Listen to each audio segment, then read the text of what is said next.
Des résultats bouleversants, des statistiques qui parlent d'elles-mêmes, des joueurs qui se transforment en légendes. Au fur et à mesure que cette compétition se poursuit, et c'est justement ce que nous allons débriefer en ce 20 août 2025 dans Parquet d'Étoiles, votre rendez-vous 100% Afro-Basket Homme 2025. Bonjour à vous et bienvenue sur Sport Ivoire TV.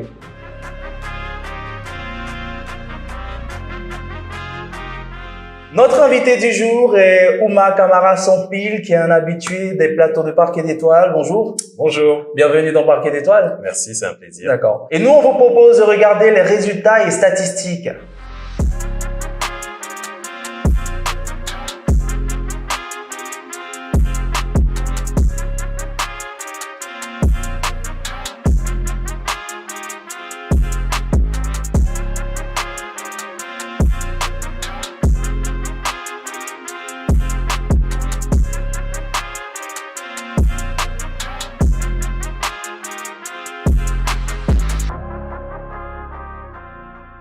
C'est tout pour les résultats et statistiques. Allons ensemble découvrir notre légende du jour dans Faiseur d'étoiles. Il a brillé sur les parquets de la NBA. Aujourd'hui, c'est au sommet de la fédération sud-soudanaise qu'il s'illustre de la plus belle des manières. Luol Deng est notre Faiseur d'étoiles du jour.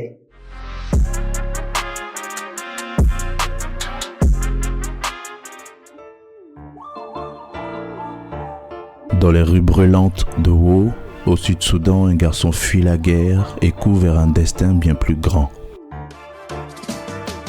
De l'ombre des conflits à la lumière des parquets NBA, Luol Deng n'a pas simplement joué au basket, il a dirigé, il a transcendé. 2 fois All-Star, une fois nominé parmi les meilleurs défenseurs de la ligue. Mais son plus grand terrain de jeu, ce n'est pas à Chicago, ni à Miami, ni même Londres.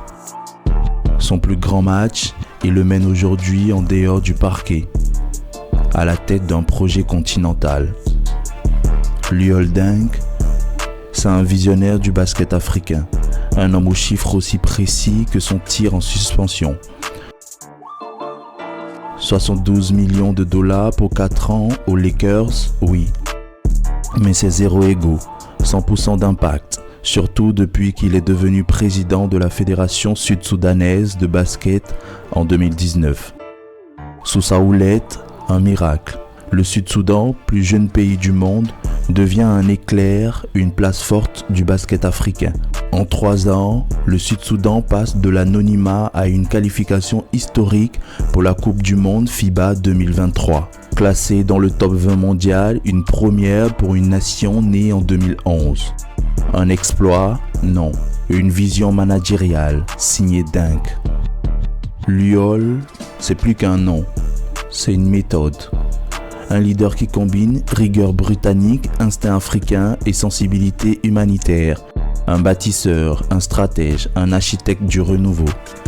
Quand il parle, le continent écoute. Quand il agit, le basket africain avance. Il n'entraîne pas que des hommes. Il élève des nations, structure des fédérations, transforme des rêves en institutions. Aujourd'hui, Luol Deng est bien plus qu'un ancien joueur.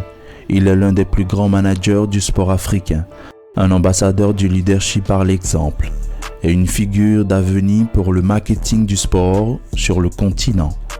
Et demain, il sera là, en tribune ou en coulisses, toujours à pousser l'Afrique vers le sommet du monde.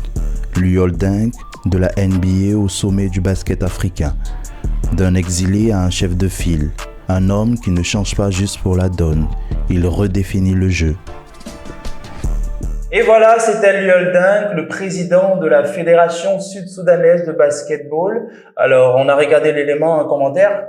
Oui, bien sûr, le Luol Deng, c'est quand même un modèle. C'est un exemple d'abord en termes de carrière. Oui. Il a été drafté 7e en NBA. Il a joué dans plusieurs clubs, les Bulls, où il a fait sa plus grosse carrière. Il a joué au Miami Heat, il a joué aux Lakers, il a joué à Minnesota. Et ensuite, quand il a fini sa carrière, il avait un des plus gros projets, c'était développer, comme ils disent les Américains, go home, aller développer le basketball en Sud-Soudan. Et il a fait d'une petite nation qui n'existait pas une puissance du basketball africain et du sport africain. Donc c'est vrai que le Sud-Soudan, qui est un nouveau pays, a pu en quelque temps participer à l'Afro-Basket 2021, alors qu'ils étaient éliminés, ils ont été repêchés, et en étant qualifiés, ils arrivaient à aller loin, notamment les quarts de finale. Et donc ensuite, il réussit à aller au championnat du monde en 2023. c'était déjà extraordinaire. Mais ce qui est encore plus extraordinaire, c'est la participation aux Jeux Olympiques. Ouais. Et on rappelle aussi qu'ils ont raté l'exploit en qualification des Jeux Olympiques parce qu'ils ont perdu de très peu contre l'équipe américaine aussi. Au-delà de ça, c'est un gros bâtisseur.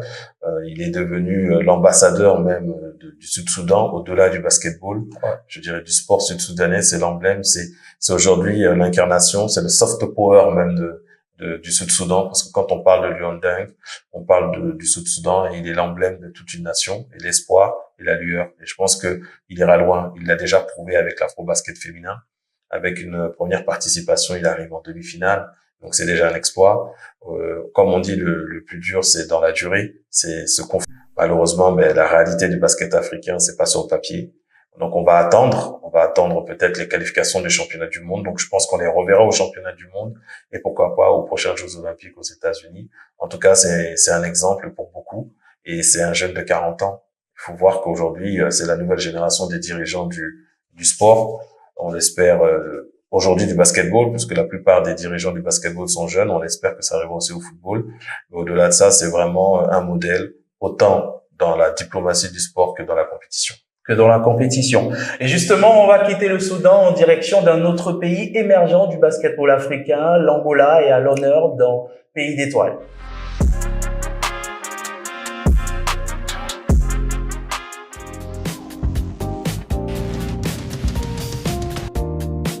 Dans les rues de Luanda, la balle au panier fait partie du décor.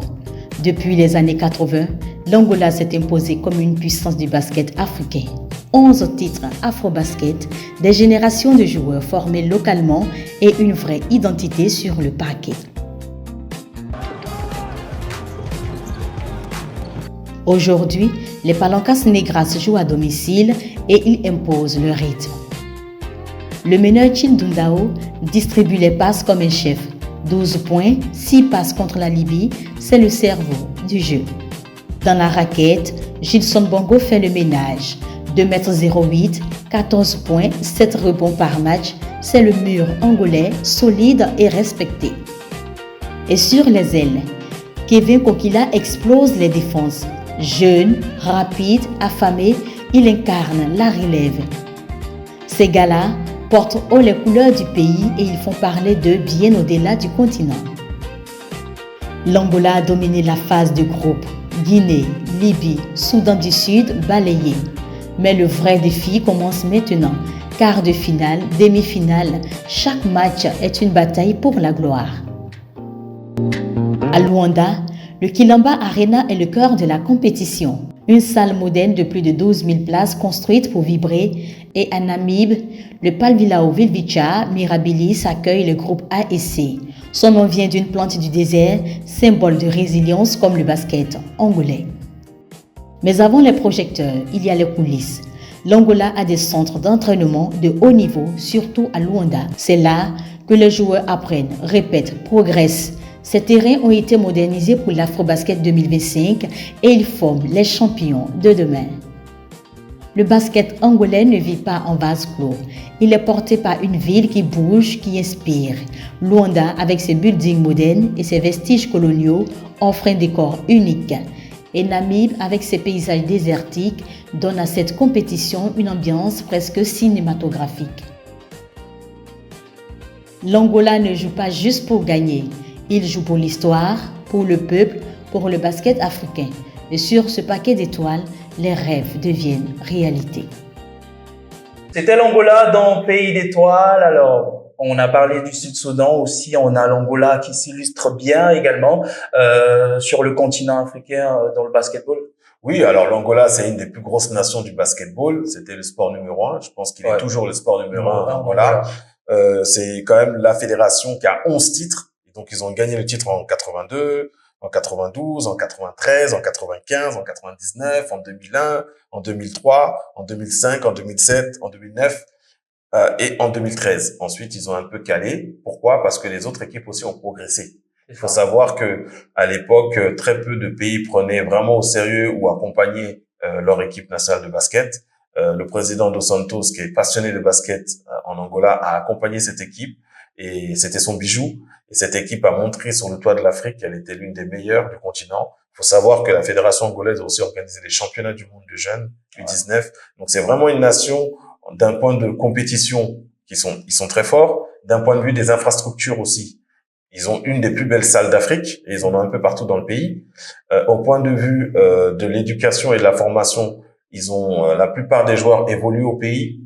Très peu s'expatrient. C'est dernièrement qu'ils s'expatrient en NBA. Et je pense d'un point de vue du financement, ils ont les moyens financiers. L'Angola est une puissance africaine. Et ces moyens sont investis dans le sport. Quel que soit le sport aujourd'hui, ils sont compétitifs. On prend le football, ils sont compétitifs. Au handball, ils sont compétitifs. Même au niveau des clubs, mais surtout au niveau du basket, ça reste le sport numéro un. C'est vrai qu'aujourd'hui, on peut voir qu'ils sont descendus. Je dirais pas qu'ils ont descendu. Ils ont régressé plutôt, mais plutôt que les autres ont progressé. Donc le niveau est de plus en plus difficile. On a vu qu'ils ont passé des qualifications très difficiles.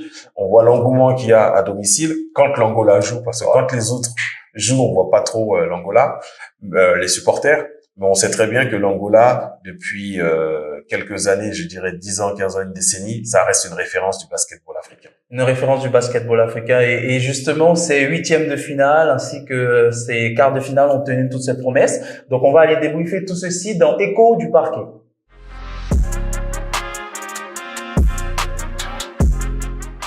Nous sommes autour de la table de vérité. Alors, monsieur Oumar Kamara Sampil, on a le Cap-Vert qui inflige une lourde défaite à la Tunisie, champion au titre, je le rappelle. Est-ce un signe aujourd'hui que la hiérarchie du basketball est en train de basculer? Oui, alors la hiérarchie du basketball aujourd'hui, je pense qu'elle bascule tous les 4 ans. La Tunisie qui a remporté 3 titres, 2011, 2017, 2021, aujourd'hui un peu dépassée. Les joueurs sont vieillissants, on n'a pas pu mettre en place une nouvelle génération, donc forcément les autres équipes progressent. La Tunisie avait, je pense, copié le système angolais où les joueurs jouent au pays, ils avaient un championnat solide, l'équipe nationale et le club pratiquement c'était les mêmes joueurs, donc on avait quand même une équipe qui se connaissait et qui a grandi ensemble. Aujourd'hui, il faut une nouvelle génération, cette génération est vieillissante et on le voit, et en plus de ça, il y a eu un changement au niveau de la gouvernance de la fédération. Justement. Donc, le président emblématique n'est plus là, Berzati. Et donc, d'un coup, comme ça, c'est compliqué pour cette équipe tunisienne de se retrouver sur et en dehors du terrain. Donc, forcément, aujourd'hui, on peut parler d'une belle hiérarchie. Après, il faut pas se cacher. Le Cap-Vert reste une grosse nation du basketball africain. Ils étaient demi-finalistes il y a 4 ans. Ils ont fait les championnats du monde en 2023. Donc, ça reste une grosse nation du basketball africain. Et je vais vous donner une anecdote. En Afrique, Oui. ce sont les pays lusophones qui ont une culture Du basketball. basketball, mais surtout des pays de colonies portugaises qui sont très bons en basketball. À part la Guinée-Bissau, vous prenez le Cap-Vert, colonie angolaise, vous prenez portugaise, vous prenez l'Angola, colonie portugaise, le Mozambique chez les filles aussi, colonie portugaise. Il y a une grosse passion, c'est un paradoxe en Afrique, parce que le Portugal n'est pas connu pour être un pays de basketball en Europe. D'accord, donc on a le Mali qui s'est qualifié de justesse face à la Guinée. Qu'est-ce que ce match a relevé comme fragilité dans le jeu guinéen, qui, on le sait, sur le papier était parti en tant que favori pour cette confrontation? Oui, alors le basketball, ça se joue sur le terrain. Je pense que le banc était faible du côté guinéen. Tout est reposé sur Alpha Diallo. Ensuite, on a eu le meneur Boum qui était blessé, qui n'a pas joué. Donc, les premiers matchs, il avait joué contre le Sud-Soudan, il avait joué contre l'Angola. Donc, la Guinée paraissait très, très forte parce qu'elle avait un poste arrière qui était solide. Ensuite, contre la Libye et contre le Mali, on n'a pas vu le meneur au poste de jeu. Donc, Alpha Diallo était obligé de monter le ballon et à la fois de scorer. C'est très difficile. Ensuite, pour la Guinée, je pense qu'il manquait un intérieur. Il n'y avait pas de poste 5. Tous les intérieurs, c'est des postes 4. Et quand on voit le Mali, c'est une équipe qui joue beaucoup avec des gros intérieurs et qui marque beaucoup de points à l'intérieur.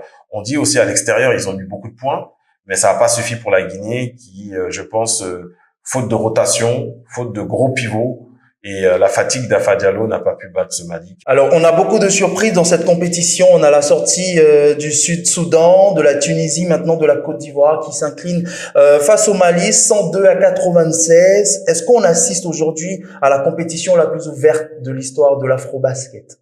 Alors, des temps modernes, oui, on peut dire que c'est une compétition très ouverte. La première nation africaine, Sud-Soudan, n'est pas là. Le champion en titre, qui était la Tunisie, n'est pas là.